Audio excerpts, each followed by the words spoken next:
বুবলি, তোমার কাছে একটা লাস্ট রিকোয়েস্ট আছে আমার। জি, জি, জি ভাইয়া। তোমাকে যে ঈদের সালামি 2 লাখ টাকা দিছি, এটা কিন্তু তোমাকে বইলো না। এটা জীবনেও কেউ বিলিভ করবে না ভাই, এগুলো বলে লাভ নাই। ওকে। তো এই আর কি ওকে, অবস্থা, এটা খোদাহাফেজ। সবাই সবাই জানবে যে এটা একদমই ভাই বলার জন্য বলছে। থ্যাংক ইউ বুবলি, ঠিক এভাবেই আছে অ্যাভয়েড ভাইয়া। করে যাবা, বুঝছো? তাহলে হচ্ছে কি, মানুষ বিশ্বাস করবে না, ঠিক আছে? বুবলি। আসসালামু আলাইকুম ভাইয়া। ওয়ালাইকুম কেমন আসসালাম। আছেন? তোমার কি ঘুম ভাঙছে? আরে ঘুম না ভাই, আমার গত 2-3 দিন একটু ঠান্ডা জ্বর। মানে কি অবস্থা বুঝলাম না, ঈদের সময়টা কেন এরকম হলো। আচ্ছা। তো এখন এবার আমি একটু তোমার সাপোর্ট সাথে করতে মিস করলাম। পার্সোনালি পরে কথা বলবো। এখন তুমি 2 মিনিট কথা বলবা, যে কথাটা আমি রেকর্ড করব। আচ্ছা, মানে ওটা কি ফোনে বিষয় ফোনে। ভাইয়া? দর্শক, আমরা কথা বলছি ফোনে বুবলির সাথে। আমাদের সাথে আছে চিত্রনায়িকা বুবলি, এ সময়কার অন্যতম সেরা নায়িকা। বুবলি, কেমন আছো? ঈদ মোবারক।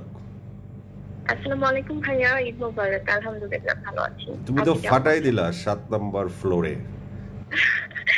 থ্যাংক ইউ সো মাচ ভাইয়া। বাট আপনি তো মানে কি বলবো, আসলে আমাদের সবার পছন্দের জয় ভাইয়া যে এতদিন পরে কামব্যাক করেছে, পুরো একদম ঝড়ের মতো আর কি। Fantastic. In fact everyone is appreciating your lot ভাইয়া। So thank you good, so Bubly. Good. এবং তোমার অভিনয় যে এত দুর্দান্ত, তুমি যে এত ও, সুন্দর করে অভিনয় করছো এবং একটা ব্যতিক্রম চরিত্র অভিনয় করলা। মানে তোমাকে জি। এত ড্যাশিং, ডেয়ারিং, এবং তুমি এত গালাগালি করতেছো, স্পন্টেনিয়াসলি মারামারি করতেছো, তুই তুগারি করতেছো। মানে এটা আমি জানি যে তোমার পার্সোনাল ক্যারেক্টারের একদম বিপরীত। তো তুমি এই ধরনের একদমই ক্যারেক্টার কি কখনো আগে করছো, বা এটা করতে গিয়ে তোমার কি এক্সপেরিয়েন্স হয়েছে? একদমই ঠিক ভাইয়া। আমি যেমন আগে আমার তো এরকম ক্যারেক্টার প্লে করা হয়নি, এবং আমি ব্যক্তিগতই যেমন এটি ঠিক মানে একদমই বিপরীত ক্যারেক্টার আমাকে প্লে করতে হয়েছে। যেমন আমরা তো অনেক সময় আসলে অনেক চরিত্রে আমরা নিজেদেরকে ওভাবে উপস্থাপন করি বিভিন্ন গল্পে। তো হয়তো কিছু না কিছু তো মিল থাকে, যে না আমি একটু শান্ত থাকা, বা আমি পার্সোনালি যেমন একটু চুপচাপ থাকা, বা একটু বাসায় থাকা, বা শুটিং শেষ করে ব্যাক করা, মানে একটু খুব মোটামুটি গোছানো একটা লাইফ আসলে ট্রাই করি লিড করতে। আর এখানে যেটা হয়েছে 4 নম্বর ফ্লোরে, যে আমার সেই ক্যারেক্টারে আমি এসেছি সবার সামনে, এটা এতটাই বিপরীত যে আমার জন্য খুব চ্যালেঞ্জিং ছিল। যে খুব রক জটা থাকে, এবং একজন সুপারস্টার নায়িকার মানে ইনফ্যাক্ট আমরা তো সবাই যে নায়িকা চরিত্রে, বা যারা আমরা সব নায়িকাদেরকে রেসপেক্ট করেই বলছি, সবাই কিন্তু এমনটা না, বা একদমই কিন্তু এটা শুধুমাত্র একটি ইনসিডেন্টকে কেন্দ্র করেই আসলে ওটা ওভাবে একটা স্টোরি আমরা পোট্রে করেছি, সবাই মিলে চেষ্টা করেছি। তো সেই জায়গা থেকে এরকম রাগী ক্যারেক্টার, বা রকচটা, বা খুব ডেসপারেট, কিছুটা ফ্রাস্ট্রেটেড, বা একটু স্ল্যাং ইউজ করা, তারপর হচ্ছে যে স্মোক করা। আমি কখনোই স্মোক করিনি। এবং জয় ভাই, আপনাকে অনেক ধন্যবাদ যে আপনি এই ব্যাপারগুলোতে অনেক বেশি হেল্প তুমি করেছেন, আর এবং বেশি যারা কিছু যারা বলো না। ছিল। আমি কি স্মোক করি নাকি যে আমি তোমাকে স্মোক শেখাবো? তো সেই জায়গা থেকে মানে অনেক সুন্দর করে আসলে পুরো টিম আমরা কাজটা ওভাবে সবাই মিলে আসলে কোঅপারেট করার ফলে এত ভালো রেসপন্স পাচ্ছি সবাই। আর ভাইয়ের সাথে, জয় ভাইয়ের সাথে স্পেশালি আমার তো এই শুটিং এ দেখা হয়েছে, কথা হয়েছে। তো ইউ মানে হেল্প মি আ লট ভাইয়া। প্রথম দেখাতেই প্রেম? তাই কি? আমাদের তো এখানে প্রেমের কোনো ওরকম সিন ছিল না আমি তো ভাইয়া। বিহাইন্ড দ্য সিন বলতেছি। ও, এটা কেউ কখনো বিলিভ করবে না যে জয় ভাইয়ের সাথে ওরকম কোনো কিছু। আমি ভাইয়ার দেখতে এত আমাদের পচা সবসময় যে কেউ বিশ্বাস করবে না তোমার প্রেমিক হইতে পারি, ঠিক না? না, না, না ভাইয়া, আপনাকে ভীষণ রেসপেক্ট করি, এবং বুবলি, শোনো, সেই আমি যেটা জায়গাটা তোমাকে সবসময় জিজ্ঞেস থাকবে। করতে চাই যে দুই নায়িকার ছবি সাধারণত হুম, হুম, নায়িকারা করতে চায় না, তো এই ছবিটা তো হুম, দুই হুম, নায়িকার ছবি ছিল। তুমি কোন হুম, হুম, হুম, কনফিডেন্স হুম। নিয়ে এই ছবিটা করলা, এবং ফাইনালি তোমার দেখে তুমি কতটুকু কনভিন্সড হইলা?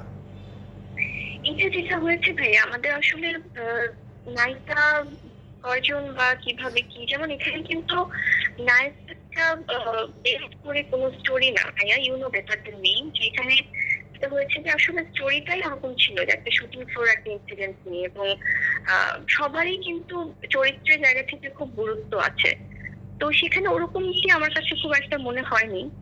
আর বাকিটা তো আসলে ওভারঅল তো যেটা হয়েছে সেটা দর্শকের রেসপন্স দেখি আমরা বুঝতে পারছি যে তাদের ভালো লাগছে। তোমার একটা ছবিও মুক্তি পেল, বিদ্রোহী, সেই ছবিটাও ভালো যাচ্ছে। তো জি জি জি। শাকিব খান বুবলির বিদ্রোহী এই ছবিটা নিয়ে বুবলি কি বলবে? আলহামদুলিল্লাহ, যে আসলে দীর্ঘ মানে একটা করোনার মহামারীর পর 2 বছর তো ঈদে আসলে ওভাবে মুভি আসতে পারিনি সিনেমা হলে। এখান থেকে এতদিন পরে রিলিজ হয়েছে বিদ্রোহী সিনেমাটি, এবং বিদ্রোহী তো আমাদের বেশ কিছুদিন আগে শুটিং হয়েছিল 2018-তে। তো দর্শকদের রেসপন্স খুবই ভালো পাচ্ছে, এবং সর্বাধিক হলে এটা রিলিজ হয়েছে 103 হলে। তো সেটিও খুব ভালো একটা নিউজ, দর্শকরা পছন্দ করছে। আর সবকিছু সিনেমা মিলিয়ে হলে বাংলাদেশে এই মুহূর্তে সবচেয়ে সিনেমার নায়িকাদের মধ্যে সবচেয়ে আলোকিত, সবচেয়ে কাজ বেশি এবং সবচেয়ে গ্ল্যামারাস বুবলিকে বলা হয়। বুবলি কি সেটা মনে করে সত্যি? থ্যাংক ইউ সো মাচ ভাইয়া। আমি আসলে আমার জায়গা থেকে আমি চেষ্টা করছি ভালো কিছু কাজ আমার অডিয়েন্সদেরকে আসলে প্রেজেন্ট করার জন্য, এবং আপনাদের ভালোবাসা পাচ্ছি, আপনাদের সেই কোঅপারেশন বলেই আসলে কাজ করে যাচ্ছি। তো এটা চাইলে সবসময় থাকুক। বুবলি, তুমি তো মূলধারার সিনেমা করতা সবসময়, এখন তুমি ওটিটির ওয়েব করছো এবং অনেকগুলো করছো। ওয়েবের মজাটা কি? ওয়েবের সাথে দর্শকের কানেকশনের জায়গাটা কোথায় এবং অ্যাক্টরের ভার্সেটালিটি দেখানোর সুযোগ কতটুকু? আমার কাছে যেটা মনে হয় ভাইয়া, যে আসলে বর্তমান সময়ে ওটিটি প্ল্যাটফর্মের বিকল্প কিছু নেই। ডেফিনেটলি সিনেমা হল বা বড় পর্দার ব্যাপারটা তো সেটা আলাদা, সেটার সাথে কোনো কিছুরই কম্পেয়ার চলে না। কিন্তু স্পেশালি যদি আমরা লাস্ট অনেকদিন দেখি যে কোভিড-19 এর টাইমটাতে তো শুধু আমাদের বাংলাদেশে কেন, পুরো ওয়ার্ল্ড ওয়াইড অনেক বিগ বাজেটের অনেক অনেক মুভি আসলে ওটিটিতে রিলিজ হয়েছে। তো আমাদের দেশে এটা আমার মনে হয় যে যেভাবে প্র্যাকটিসটা শুরু হয়েছে, এটা খুবই ভালো। আর ওটিটিতে কাজ করতে গিয়েও কিন্তু আমি একটু সময় নিয়েছিলাম। তো সেই সময়ের সাথে আসলে যেটা হয়েছে, আমার প্ল্যাটফর্ম ছিল চরকি ভিডিও স্ট্রিমিং প্ল্যাটফর্ম থেকেই টান। তো টানটাকে সবাই খুব ভালোবেসেছিল, এবং সেই ধারাবাহিকতাই কিন্তু 7 নম্বর ফ্লোরের সাথে আমাকে ওভাবে আমি নিজেকে ইনভলভ করেছি। টানের ফিল্ম রিলেটেড যে কোনো কাজেই আমি থাকতে চাই ভাইয়া, সেটা ডাজন্ট ম্যাটার সেটা ওটিটিতে আসলো, কারণ ওটিটিতেও কিন্তু টিকিট কেটেই দেখছে অডিয়েন্স। এটা তো ইউটিউবের মতো এমন না যে ফ্রি দেখছে বা অন্য কোনো কিছু। বুবলির এ প্ল্যাটফর্মটা পর্যন্ত যত কাজ বুবলি করলো, যতগুলো সিনেমা করলো, বুবলির অভিনীত 2টি প্রিয় সিনেমা, ওটিটি এবং সিনেমা হল মিলিয়ে 2টি কাজ, প্রিয় 2টি কাজ।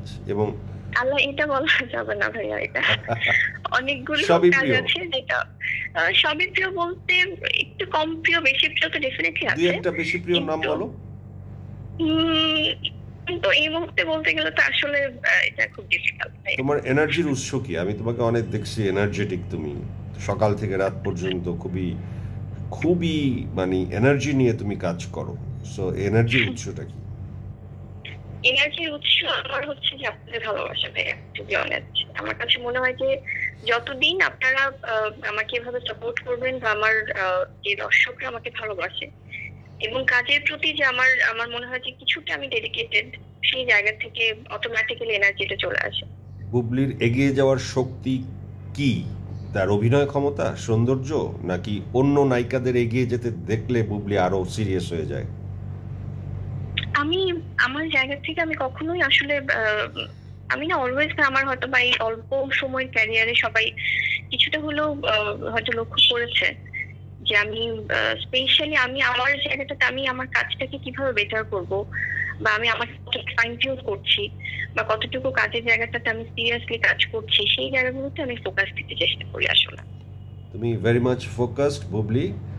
তোমার সাথে কথা বলে অনেক ভালো লাগলো। Thank you very much. সেটেও আমরা অনেক কিছু শেয়ার করেছি এবং তুমি আসলে মানুষ হিসেবে অনেক ভালো। So I am very happy. ভাই, এবং আপনি থ্যাংক ইউ সো মাচ ভাই, এবং আপনি অ্যাজ আ মেন্টর আমাকে আসলে অনেক আপনার এক্সপিরিয়েন্স থেকে, because you are working for so long successfully, আপনি যেই সেক্টরেই কাজ করেছেন, আপনি অভিনয়ও সাকসেসফুল ছিলেন অনেক বেশি, আপনি অ্যাঙ্করিং করছেন সেখানেও you are doing so good. So আপনার অভিজ্ঞতা থেকে আপনি অনেক কিছু আমাকে বলেছেন, শেয়ার করেছেন। শুটিং ফ্লোরে আমরা যতটুকুই সময় পেয়েছি শুটিং এর মাঝে, তো থ্যাংক ইউ সো মাচ ভাই, অনেক কিছু শিখেছি আপনার কাছ বুবলি, থেকে। তোমার সম্পর্কে লাস্ট একটা প্রশ্ন, যে তোমাকে নিয়ে সবচেয়ে বড় একটা রিউমার যেটা সত্য না, সেটা কি? আমার সম্পর্কে আসলে রিউমার, গসিপিং এটা তো থাকবেই। এটা না থাকলে তো আর ওভাবে তো ফিল্মের মধ্যে এটা সব রিউমার মিথ্যা, থাকবে। সব রিউমার তো মিথ্যা। মিথ্যা কি সত্য এটা নিয়ে আরেকদিন কথা বলবো, কারণ এটা বলে ফেললে তার ওই গসিপিংটা মানে তাহলে আমার হয়েই গেল। স্পেশাল বুবলি শোটা নষ্ট হয়ে যাবে, সো আমি স্পেশাল বুবলি শো নষ্ট করতে চাই না। আজকে আমরা একদমই 7 নম্বর ফ্লোর দেখবার জন্য আমি এবং বুবলি আপনাদের সবাইকে আমাদের দুইজনের পক্ষ থেকে এবং আমার পুরো টিম মেম্বার তমা মির্জা, রায়হান রাফি, রাজ মেনিয়া সবাইকে নিয়ে এই ছবিটি আপনাদের দেখবার জন্য অনুরোধ করছি ওটিটি প্ল্যাটফর্ম চরকিতে। Bubly, thank you. দর্শককে লাস্ট কিছু বলো। থ্যাংক ইউ সো মাচ ভাইয়া আপনাকে ফর ইউর প্রেশিয়াস টাইম, এবং অডিয়েন্সের উদ্দেশ্যে বলতে চাই যে অলরেডি 7 নম্বর ফ্লোর তো আমরা যেটা জেনেছি যে এদের দিন 24 আওয়ার্স এর মধ্যে আসলে অনেক অনেক বেশি রেকর্ড পরিমাণ সাবস্ক্রাইব করা হয়েছে চরকিতে। তো এটা আমাদের জন্য খুব গুড নিউজ। আর সবাই আরো বেশি বেশি দেখে ফেলুন 7 নম্বর ফ্লোর ওটিটি চরকি প্ল্যাটফর্মে, এবং ঈদে মুক্তিপ্রাপ্ত প্রত্যেকটা সিনেমা আপনারা অনেক বেশি বেশি দেখছেন, আরো দেখুন, কারণ এটাতেই আমাদের আসলে কাজ করার জন্য আমরা অনেক বেশি আরো ইন্সপায়ার্ড হব। সবাই সুন্দর করে ঈদ পালন করছেন, ভালো থাকুন, আর আমার পক্ষ থেকে আবারও সবাইকে ঈদ মোবারক।